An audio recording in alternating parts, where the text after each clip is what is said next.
Okay, so good afternoon, everyone. I want to welcome you to another consulting class. Of course, the focus today will be on research design, and we actually are going to be biased towards experiments. So, what we want to do today is very, very essential to this class, and it has significant relevance uh, in research world. Okay, and that is the reason why I will advise you pay attention. We call this research design. Okay, you're actually going to learn how we can design our research in a way that we actually going to fully actualize the intention and the objective of the study at the end of the day.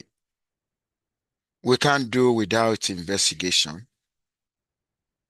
We live in a world where people make claims, institutions make claims, and of course, people in government, politicians also make claims, scientists make claims, researchers make claims. Now, the moment claims are involved, of course, investigation will follow every claim. Okay, so like I said, I want to welcome you to research design.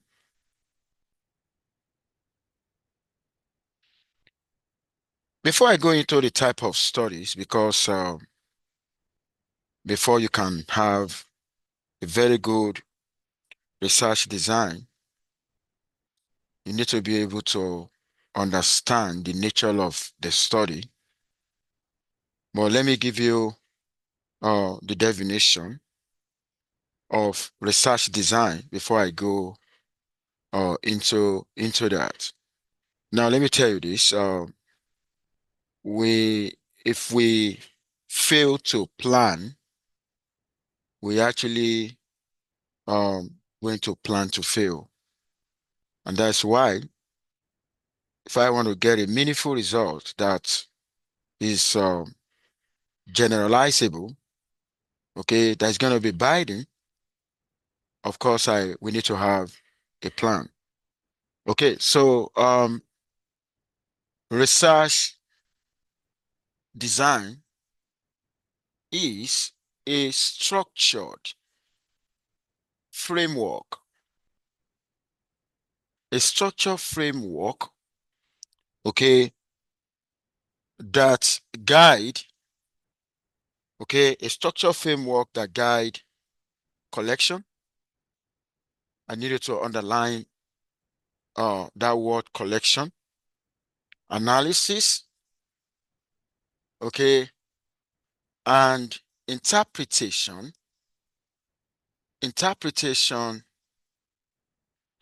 okay, of results.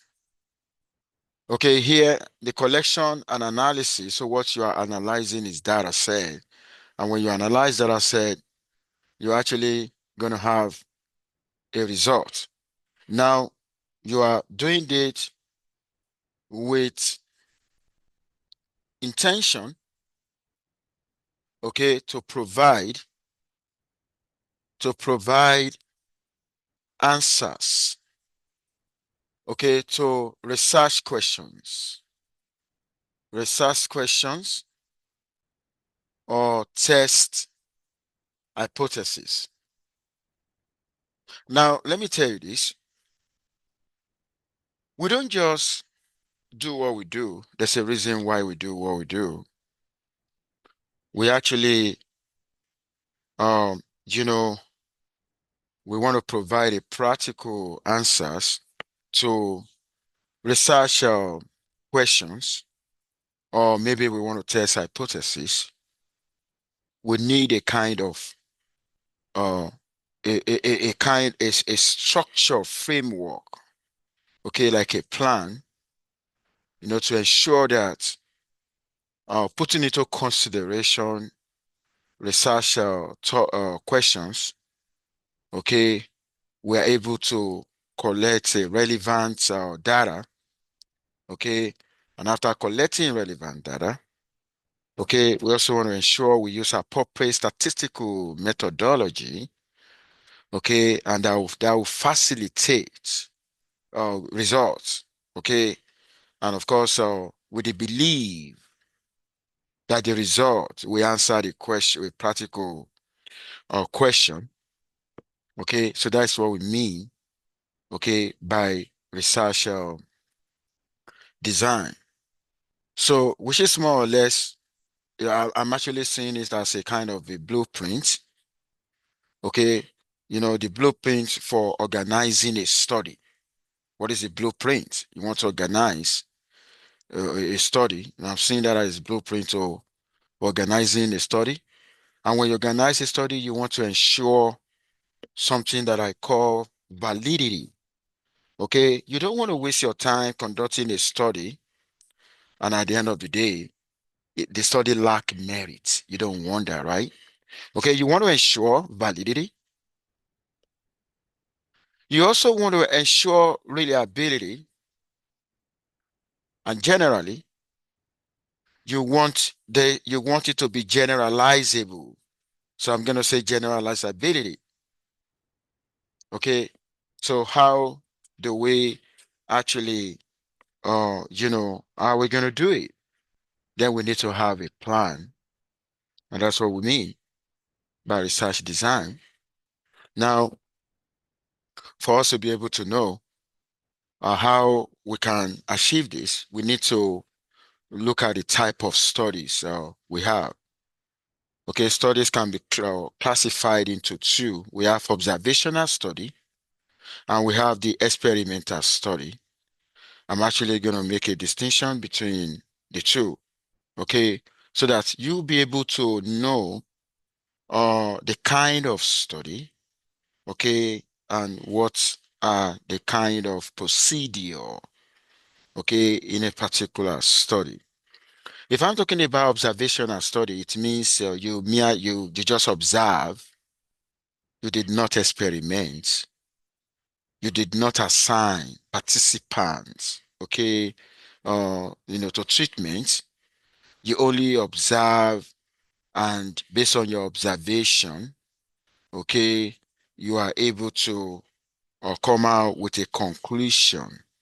And that was why I say observe differences in the explanatory variable. Of course, we all know what explanatory variable means because we're trying to look at the effects of explanatory variable on a response variable. Okay, but you are trying to do that in a way that you did not manipulate the variable. Okay, you just observe based on what I saw. Maybe you observe through survey or through historical data. Okay, and when you conduct observational study, okay, you can use that to establish what I call cause and effect. For instance, you get some data, and this very data is talking about relationship. Maybe you try to look at the relationship between crime rates and sales of ice cream. Okay, sales of ice cream and crime rate, and you decided to use information available. You did not. You were not the one. You didn't assign participant to group. And at the end of the day, you realize that there's a correlation between sales of ice cream and crime rates. Okay, I want to tell you that kind of association does not imply causation. Okay, it's actually it doesn't make sense making implying causation from observation study. Okay, there's going to be a lot of because observation study, uh we actually have issue with systematic bias and so on. like that. So what I mean, you cannot, establish cause and effect.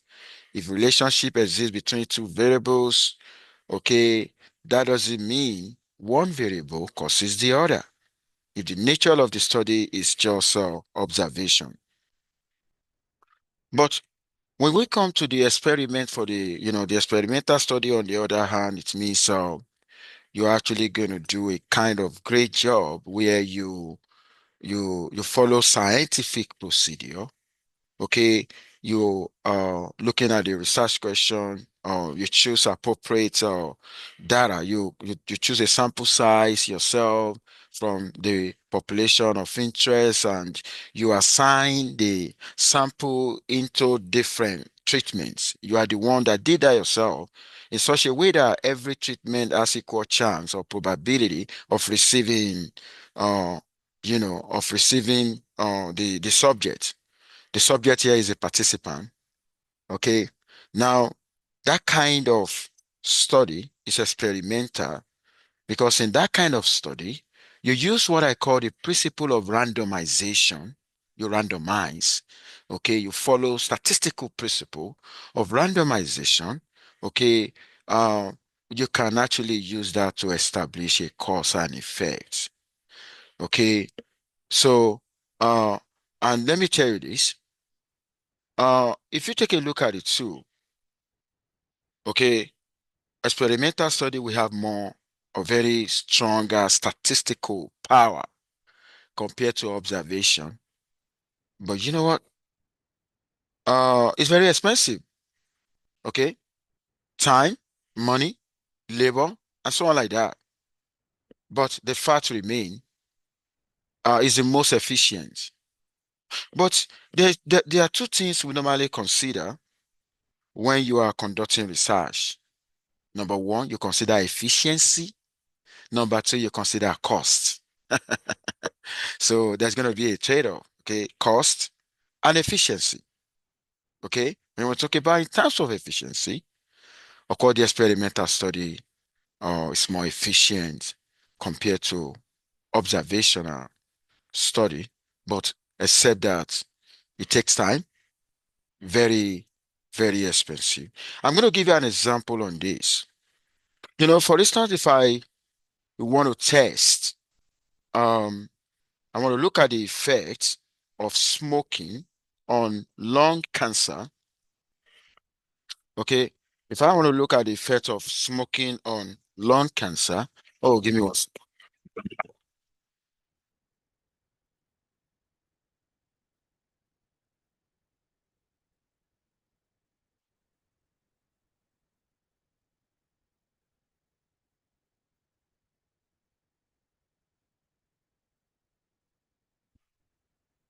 Okay, let's say I want to look at the effects of smoking,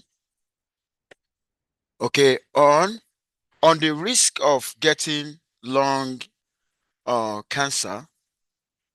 Okay, of course, smoking is independent variable, and this guy is the response.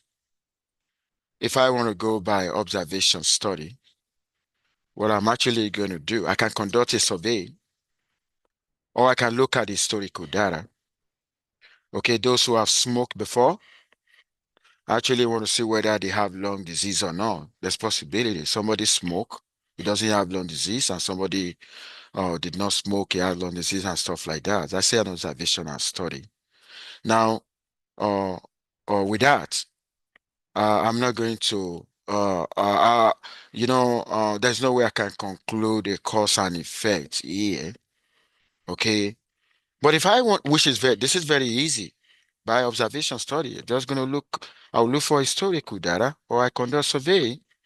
But if you take a look at the experimental study on the other hand, it means I have to get, some individuals, okay, they've not smoked before.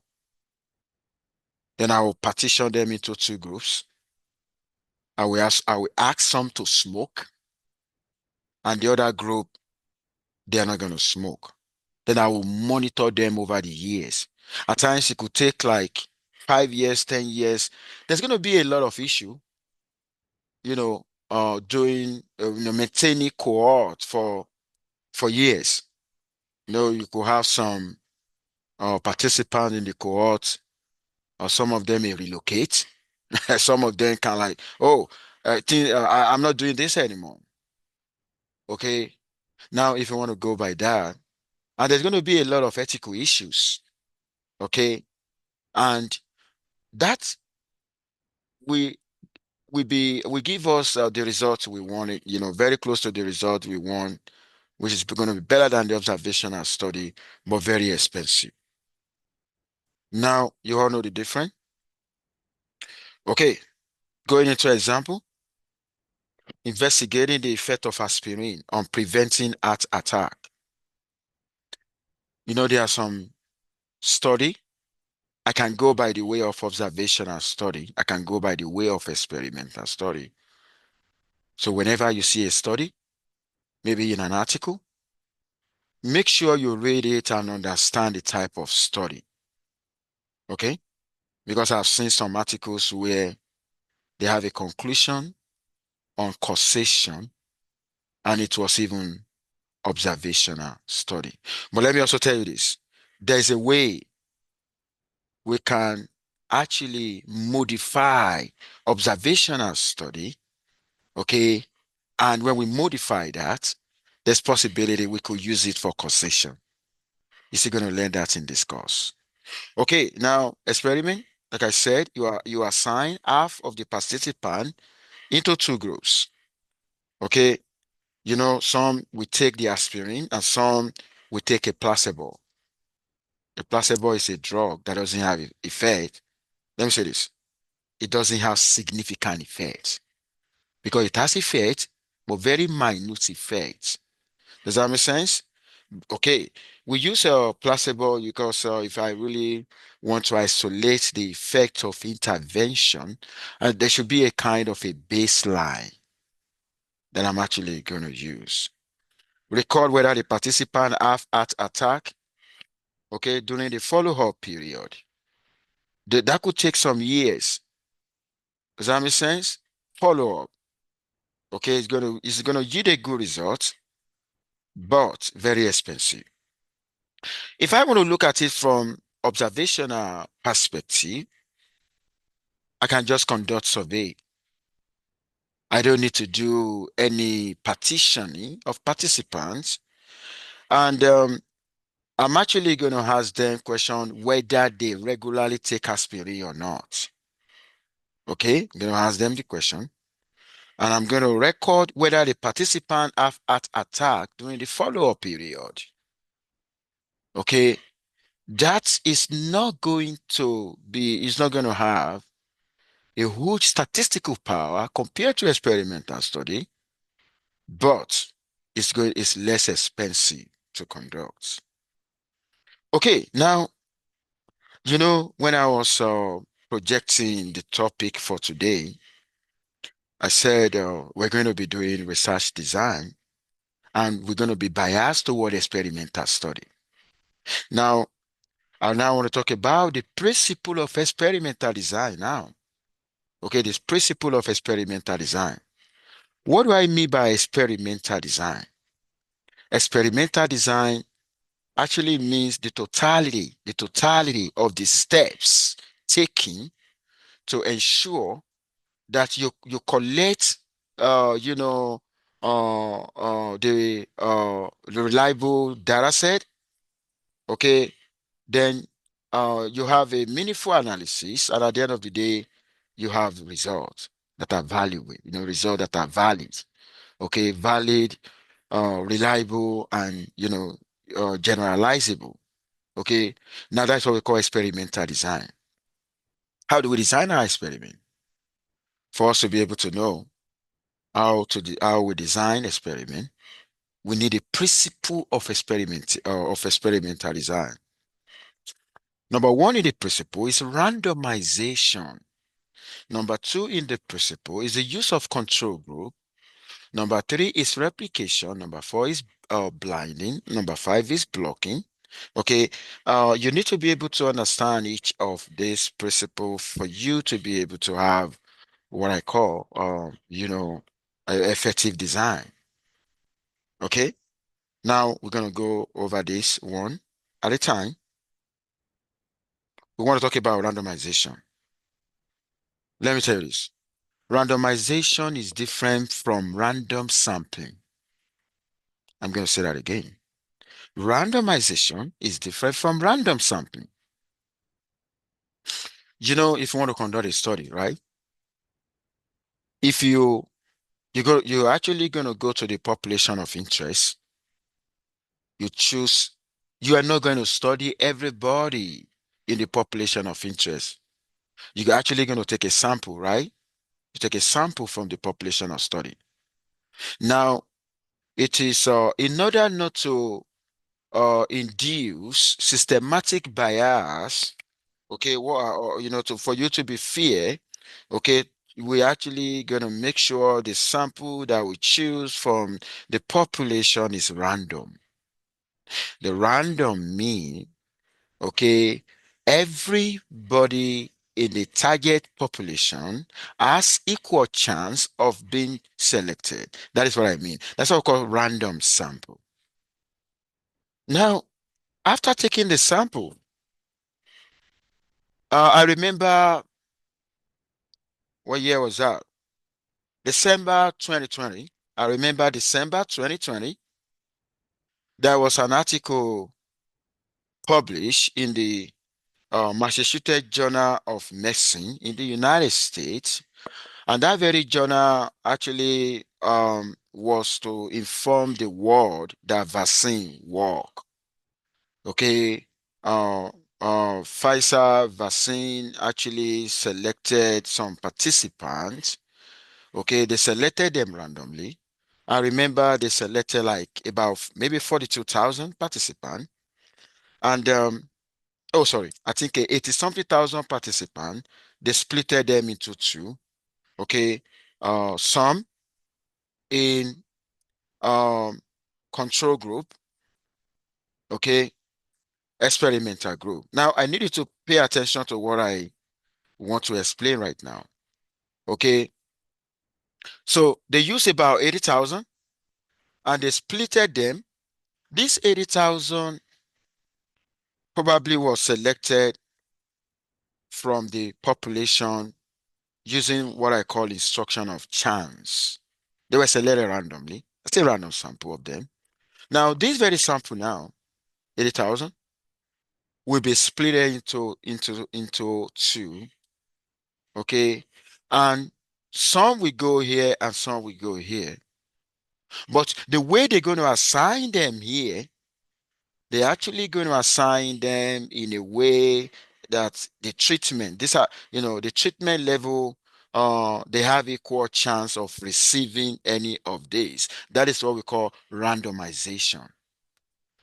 Randomization of subjects to treatment group.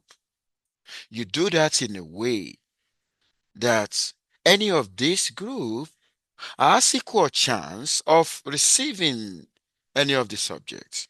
And that's what I mean. Assignment. So when I say experimental unit, these people, experimental unit is a unit that receive treatment. Does that make sense? Unit that receive treatment is called experimental unit. So by randomization, the first principle in experimental design is that randomly, you select that into so which we call the treatment is randomly determined, and each experimental unit has equal chance of getting assigned to any treatment. Now, when you do that, you have eliminated systematic bias. So what makes observational study, okay, not to have a huge statistical power compared to experimental study is because of randomization. And randomization is actually done in experimental study. Okay, so that will eliminate systematic bias. Oh, okay, take a look at this. You know, let's read that. Give You actually want to compare drugs, or you have an intention, and you give the new drug to the rich patients, and you give a placebo to the poor. Maybe you give the new drug to the rich because the rich can afford the cost. Okay. Now, if you take a look at this, the question now is the question now is what systematic differences could exist between the rich and the poor patient beside the treatment? But let me tell you this before you answer that question. Giving drug giving new drug to rich patient and placebo to the poor, you have violated the principle of fairness and equity, because you're actually going to exclude the poor from benefiting from the new drug. That's not good at all. Does that make sense? Okay. Now, what systematic differences coexist between the rich and the poor patient? Let me tell you this. You need to be able to understand the nature of the subject you are using. Subject. Okay, subject. The subject here, the patient. Okay, some of them are rich, some of them are poor. You don't want a situation whereby that systematic differences will actually affect the results. We don't want that. And that's why we have to take care of that. So the systematic differences that I actually observe uh, is going to be what I call the baseline health conditions. We're talking about the baseline health condition. Of course, the rich, we have access to health care because they can afford it, but the poor may not have access to that. Okay. Another one that I actually have is environmental factors, where the condition of living of the poor and the condition of living of the rich go impact results. May not be able, we may not allow us to isolate the intervention. Okay. Then the diet and the lifestyle of the rich and the poor, because I know the rich will be able to afford nutritious diet and maintain healthier lifestyle, but the poor may actually face food insecurity. Okay, so this kind of design, where you give new drug to the rich and placebo to the poor, like I said, will induce systematic bias in addition to violating the principle of fairness and equity. And that is not a good design at all. It's not a good design. One of the founders of statistics, Cochrane, made the same mistake. He acknowledged that mistake when he was in Harvard. He was actually conducting a research with his students. Okay, they actually working on the weight gaining ability of rats. You know what they were doing? They want to test for the effect of a new diet, and you know what they were doing? They were actually, when you look at the rats, some rats weigh more, some way less. They were giving, the new diet. Okay, they were giving the new diet to the rat that weigh less, and the placebo to rat that weigh more. With that, they will not be able to isolate the effect of intervention. So Cochrane apologized to the audience that he made a mistake. It did not randomize. Does that make sense?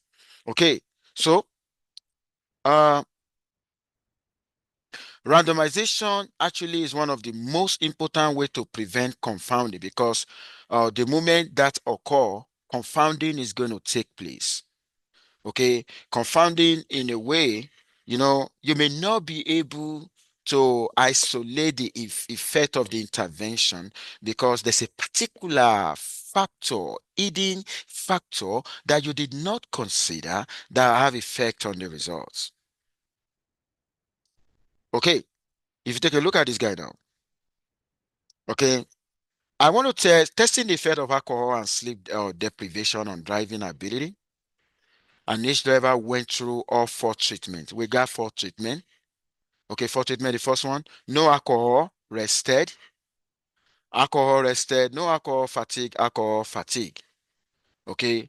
And if you take a look at treatment, this treatment level, okay, you actually want to look at the effects.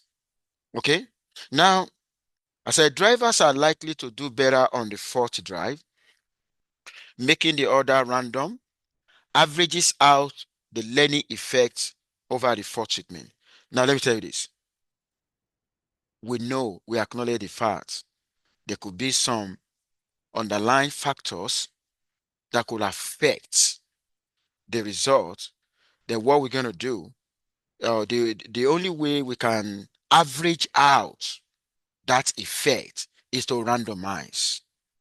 When we conduct randomization, it will average out that effect that may cause confounding. Does that make sense? Okay. Now I'm going to go. Now, I think I explained this the other time. Random sampling versus randomization. They are not the same. Random sampling is you going into the population, choose sample randomly, okay, such a way that you give equal chance to everybody in the target population, okay? That's what we call random, random sample. But randomization, on the other hand, is the sample you have chosen, you now want to assign them to treatment. Assigning them to treatment, assigning the participant in the sample to treatment, you are using instruction of chance. That's a randomization. And randomization will enable you to establish cause and effect. It's going to enable you to establish cause and effect. Now, I want to go into the use of control group. Control group is used to form a baseline. Okay, control group is like nothing. Does that make sense? I want to compare the effects of the treatment with nothing. So control group will serve as a baseline for comparison. Okay. And I'm going to give you an example. So when you are designing your research, always make sure you create a control group. Okay. Now, a research team want to study the effect of the amount of fertilizer on the crop yield. There are 4 treatments. No fertilizer. Okay, 1 LB, 2 LB, 3 LB, making 4 treatment. The first one, no fertilizer, is control. Does that make sense? Okay. Now, each treatment was applied to 20 plots. Each treatment was applied to 20 plots. Which treatment correspond to the control group? So the treatment that corresponds to the control group here is no fertilizer. Well, I don't just, if I compare fertilizer 1, maybe 1 LB, 2 LB, and 3 LB only, it's not going to make any research sense. We have to compare with nothing. Does that make sense? Now, in the control group, what do we give them? We give them placebo. Placebo is going to look like a drug, but does not have any significant effects. Okay, so, but let me tell you this. I told you the other time, it's not as if placebo does not have an effect. It has an effect, but no significant effect, because it was established that placebo can be quite effective, and studies have shown that 62% of headache, can help up to 62% of headache sufferers. Okay, 58% of those suffering from, seasickness, and 39% of those with that. I remember when I was in high school and even college, when I got sick, before using drug or whatever at all, I would go out and play soccer. If I play soccer, I'm going to get my body on track again, but not significant. There's not going to be any significant improvement, but there will be some little changes. Okay, I want us to look at study now. Okay, and because How do you identify if there is a control group or there's no control group in a study? A study recruited 30 volunteers to study the effect of social media usage on stress. The researchers surveyed the volunteers about their stress level using a validated survey at the beginning of the study. Then all volunteers now, all were instructed to download a program that blocked the social media site for 30 days in their electronic devices. After 30 days, the researchers surveyed the volunteers about their stress level again and want to award the first extra credit of this semester. I need you to tell me now and justify. Does this study have a control group? Anybody? Does this study have a control group? Extra credit. Why or why not? You tell me. Does the study have a control group? Why? Exactly. Send me a message for extra credit. Okay? Thank you for that. Okay, so you know, all research, all volunteers here, okay, all of them receive the intervention. They do not have a group that did not receive the intervention. We should have a group, okay, that we enjoy continued social media side. You get what I mean? So because of that, so to solve this problem now, then we need to introduce another group of volunteers, okay, that whose their social media will not be blocked for the same 30 days for effective comparison. Okay, now we want to go into another principle of experimental design that we call replication. Now, you remember the other time when we're looking at the effect of fertilizers on the yield or crop, we, each of the level of the treatment, we said that we said something here. Let me take you. We said something here. Look at that. Each treatment was applied to 20 plots. The treatment was not assigned to one plot. Why do we repeat? Why do we replicate? We replicate in design to have a measure of experimental error. That's why we replicate. Every statistical model has an error. The assumption revolves around the error. And the only way we can measure your error, you can estimate the error, is through replication. You have to repeat. Okay, that's what I mean. How many times were the treatment replicated? Okay, that's what replication means. Okay, it's very crucial. Now, I'm going to say this. There's something that we call repeated measure. It's different from replication. Repeated measure is okay, I go into a participant, I collect data from participant in more than one location. That is not replication. That's a repeated measure. So repeated measure should not be confused with replication. Does that make sense? Okay. Okay, this is an example of repeated measure.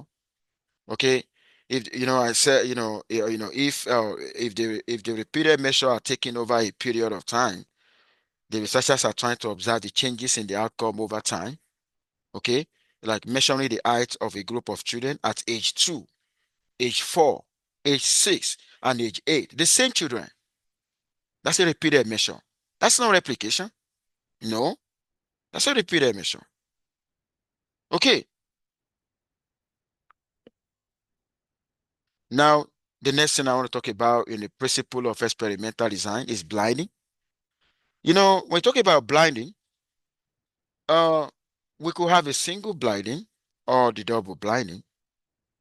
The participants you are using, if you don't want them to know what they are getting, like some like in the case of vaccine, some will be vaccinated with the real treatment, and some will receive placebo.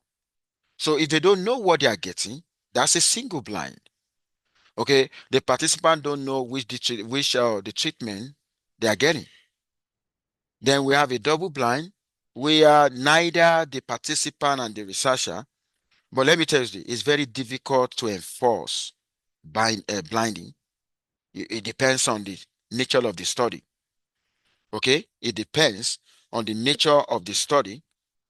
Okay, for instance, if I'm actually uh conducting a study on a behavioral or lifestyle changes, okay, the lifestyle changes, or maybe I'm restricting some people from social media.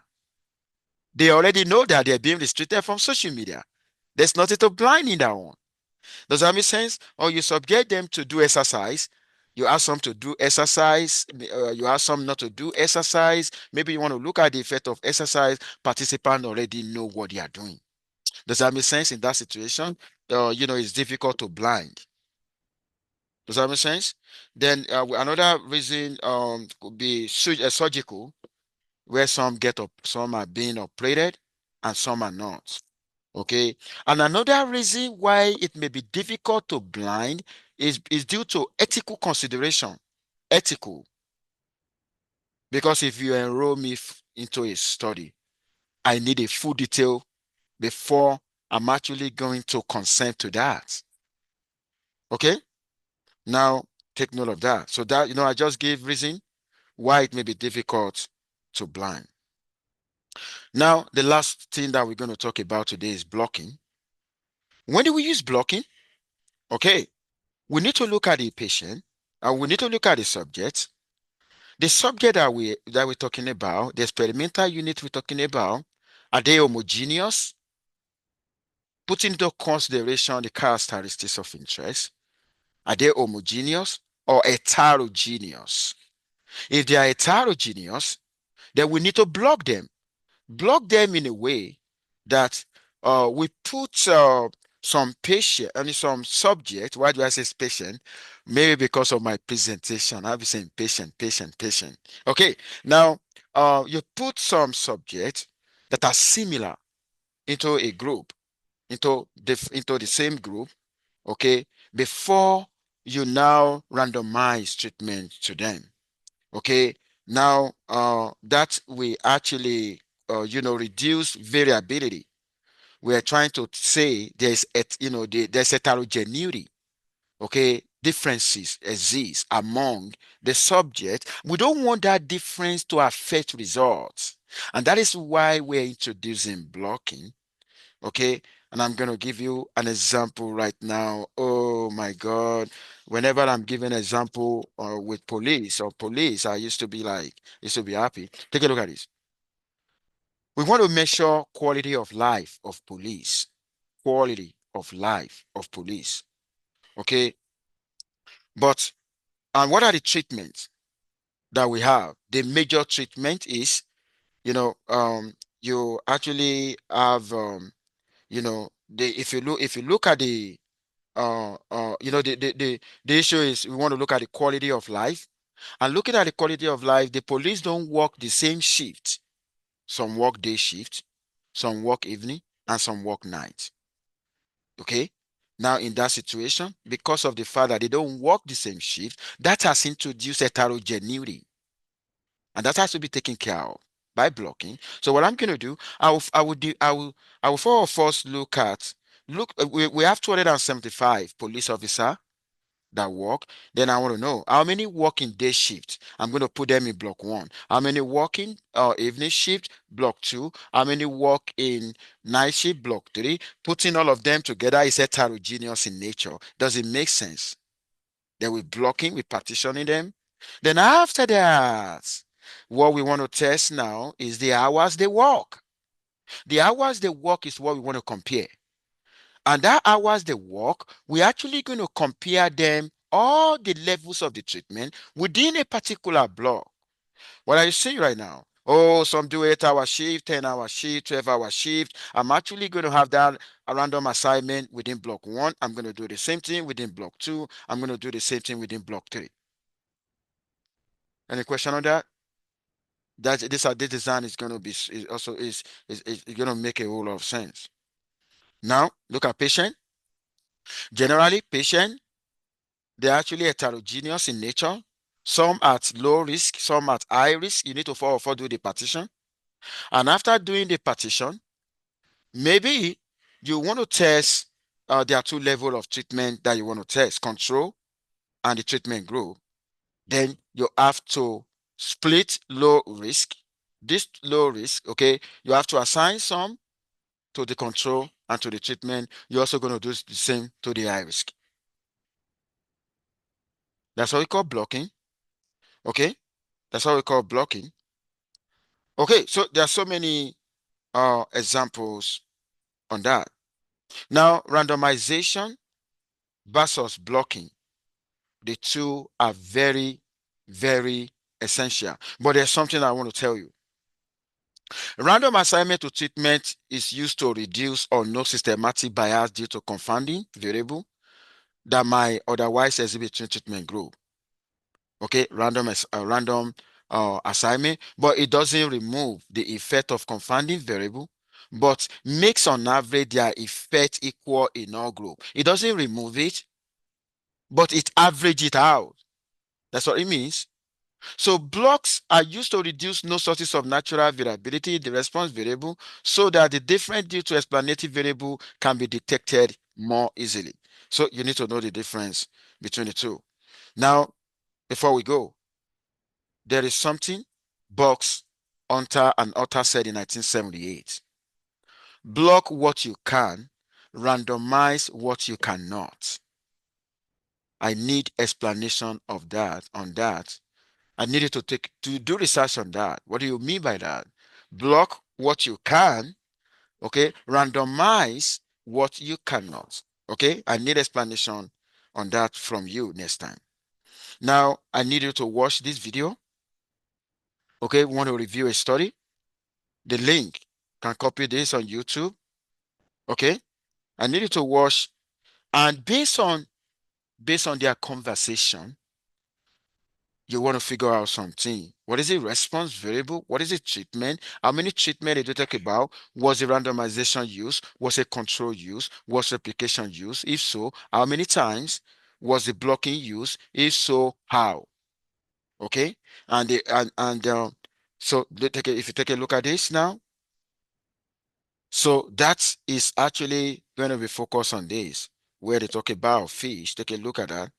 You have 30 fish in total. Okay. I think I'm going to stop here.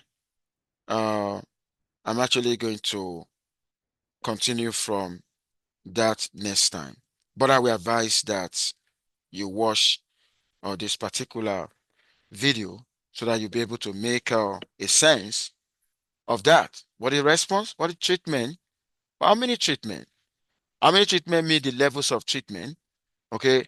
Was randomization used? Was a control group used? Was replication used? And if that's how many times? Okay, so this is where I'm actually gonna stop today and make sure you all stay safe. Before I go, is there any question? Is there any question? Okay, make sure you all stay safe and have a lovely day. Bye for now, everyone.